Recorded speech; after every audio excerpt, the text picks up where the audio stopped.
Hello and welcome to A Slice of Pie, April 1st. Now, first things to mention, no April Fool's prank today. I really don't have anything planned. I had some videos planned and they didn't work out, so unfortunately, no April Fool's prank today. We're going to be doing a brand new segment called Amiibo Stories today. I've been wanting to do this one for a while for the history of the show, but really haven't had the time or the commitment to do so. But hey, this time I've actually got some pretty cool Amiibo from this month, and I do want to talk about them, and I do have stories for the Amiibo this month. And so we're actually going to start with these guys. These guys are currently unboxed, and they are the Guardian from Breath of the Wild and Horse Rider Link. Now, Horse Rider Link came from GameStop the day after I got the Guardian, but I was originally looking for Zelda. And when I got the Guardian, what happened was I went to Target at, I think it was like 11 o'clock, so really, really late, the day after the Switch came out.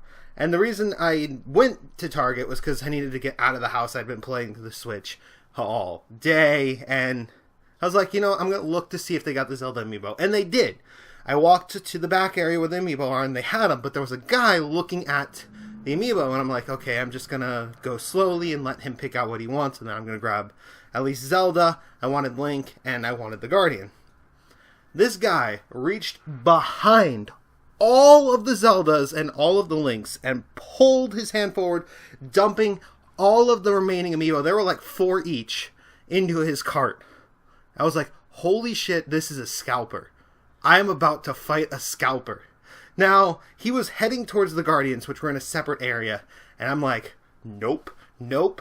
I went right between him and the Guardian, snatched the Guardian off of the shelf before he could do the same thing, and walked away, just like, I'm not letting you do that. And I do not regret this. The Guardian is actually the coolest Amiibo I've got. The next day, I went to GameStop and got this guy, because they apparently had one left. Still couldn't find a Zelda. I was really looking for Zelda because I like this rendition of Zelda, and because of that, I wanted that character. Still sold out, so I'm going to be very patient and just wait it out. I will never pay a scalper, especially after watching one do what they just did. Now, the next 2 Amiibo I got today, actually. The first one isn't really that rare. It's Lucas. I got him because of the other Amiibo that I got, which is actually rare. But Lucas completes the Earthbound series for me. I already have Ness. We're just gonna...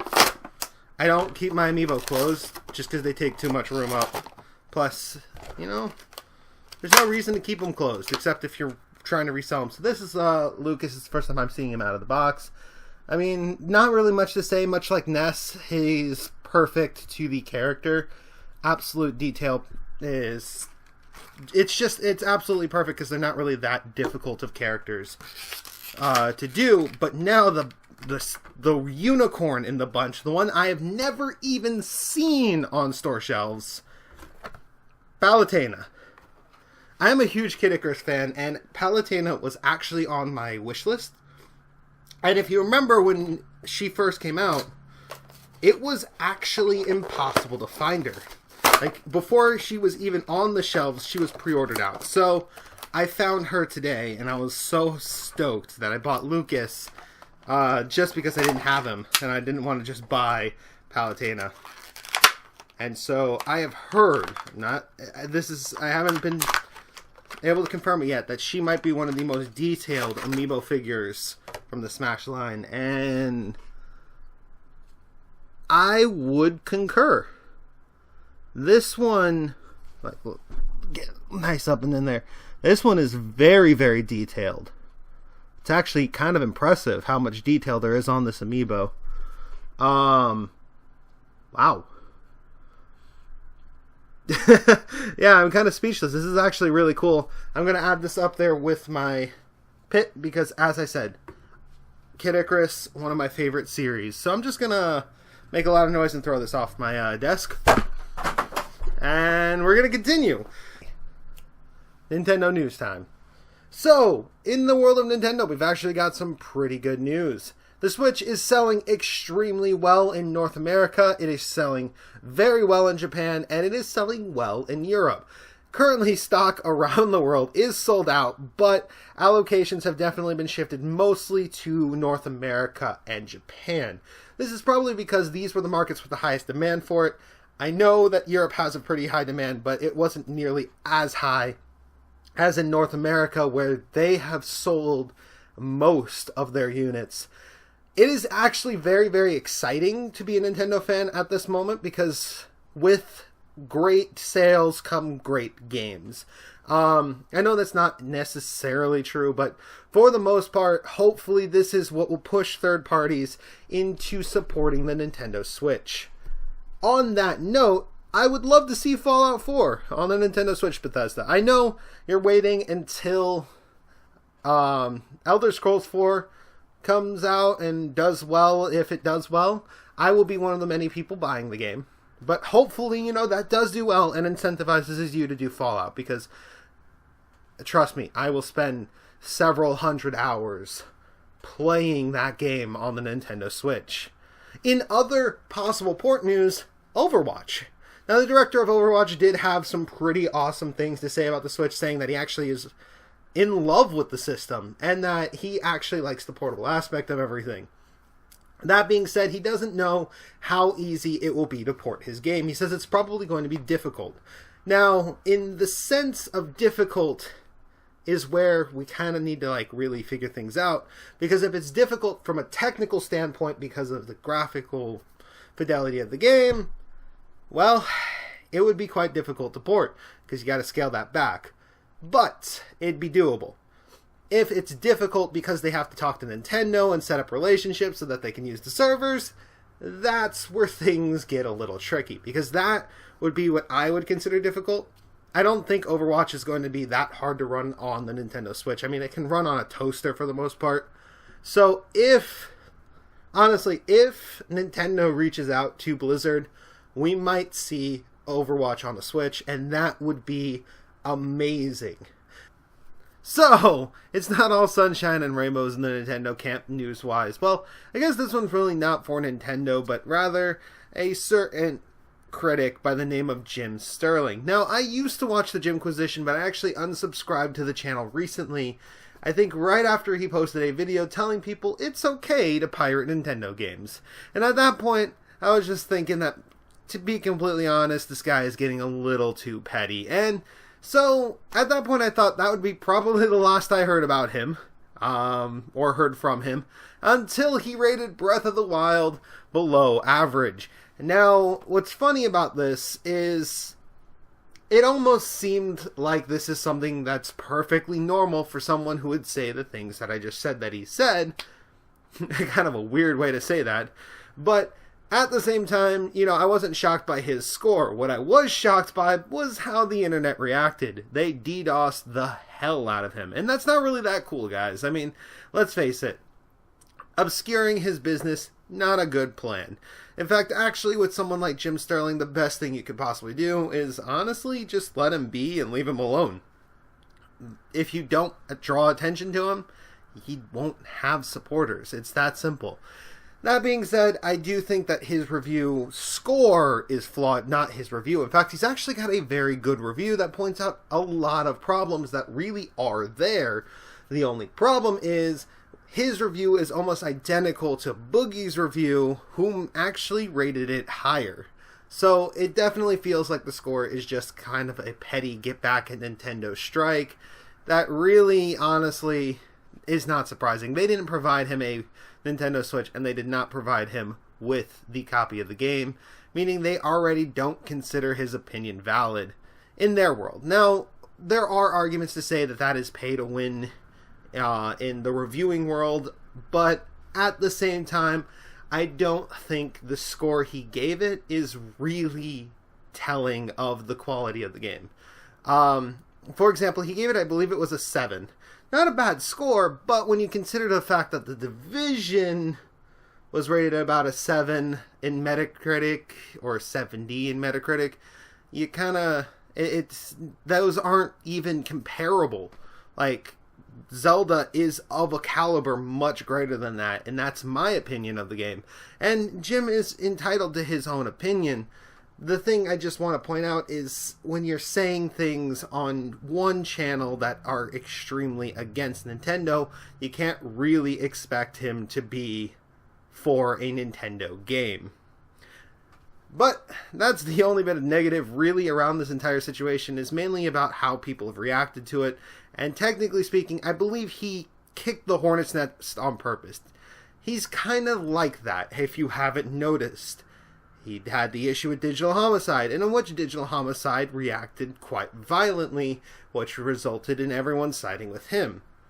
He had a similar issue with several other developers, and again, these guys really aren't the best developers, but when he started hitting at Nintendo, the reaction towards him was from the fans, not the company.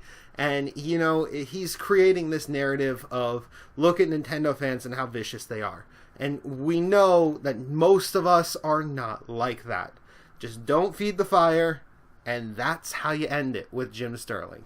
So, we're going to do another new segment, what I've been playing and what I will be playing. Technically, I guess this really isn't a new segment because I did do it in the last show for the Nintendo Switch. I was like, I'm going to be playing this and Zelda, yes, all of this. And so, really, I didn't talk too much about what other than Zelda I would be playing. And I've actually played a number of games. Let me just close that out. So, what have I been playing on the Nintendo Switch? Well, I have been playing a lot of Metal Slug 1 and 3. Metal Slug 1 just came out, and I just went all the way through it. Metal Slug's an interesting series for me because it's actually from my childhood. I used to hang out a lot in the arcade section of the roller rink, because back in the 90s, roller rinks were an actual thing that exists, and I can skate on a skateboard, I can ride a bike, I cannot skate with things attached to my feet. There is something about it that I just can't do. So I honestly spent 90% of the time in the roller rink in the arcade, and in the ice rinks in the arcade. And back when I was a kid, the arcade had Metal Slug, it had, I think it was Mega Man Fighters, was pretty big. A lot of games, there were a lot of Star Wars games too. A lot of games that were more games and not skill-based checks and luck checks to win prizes, which I've been doing arcade recently that had almost entirely that, and I was so sickened by it. And so Metal Slug is from the arcade days for me, and I personally can't recommend the series enough. It is amazing if you love cheesy arcade shooters. It does border on racist just a little bit, but it's great. It's just a good game. It's bad but good. It's bad and good. Another game I played a lot of is Fast Racing Fast Racing Remix. I love that game. I've loved Fast Racing all the way since the Wii. They've only just been fine-tuning it until it's become one of my favorite game series.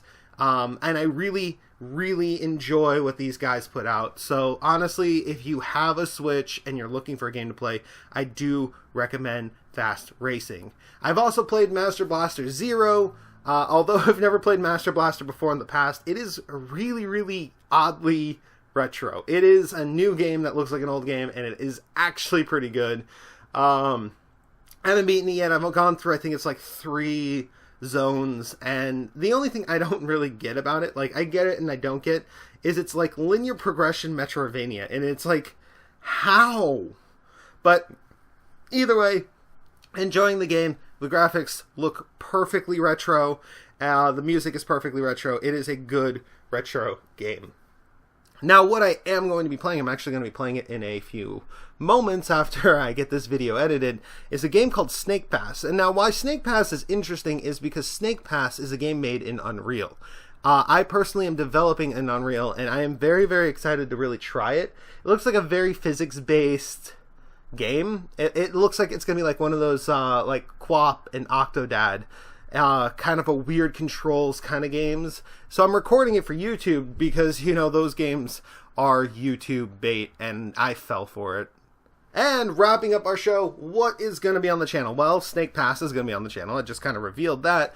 The Legend of Zelda Let's Plays will continue. We've already uploaded the Great Plateau arc, and next is like the Setup arc, and then I think the Zora arc.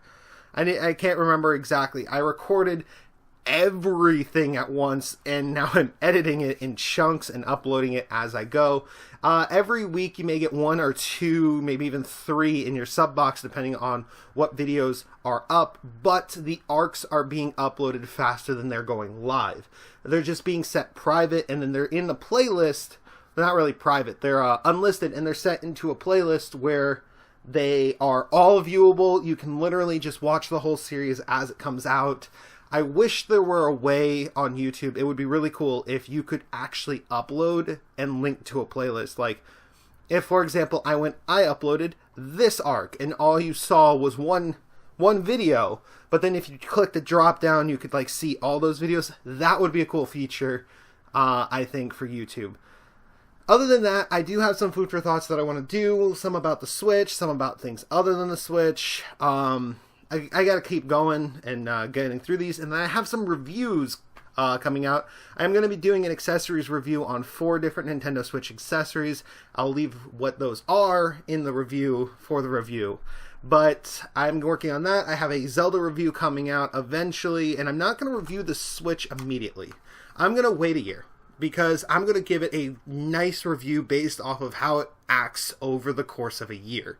Because even Zelda has gotten better after launch. Like, the frame rates are now even better than they used to be. So that's kind of a big thing for me, is I don't like to review something before the product that everyone else will be playing, even if they didn't adopt early, comes out. So my big thing is reviewing games fairly and products fairly, and so I will be reviewing this in a year. Zelda is just going to take a long time because I intend to animate most of it, and it's a long review. I think it's like a 6-page review. So I'm going to keep that up. I'm going to keep working on that. Thank you guys for watching. If you enjoyed watching this video, you can leave it a like, you can leave a comment, you can subscribe, and I don't know how to end videos, so I'm just going to awkwardly say bye. Wolfie out.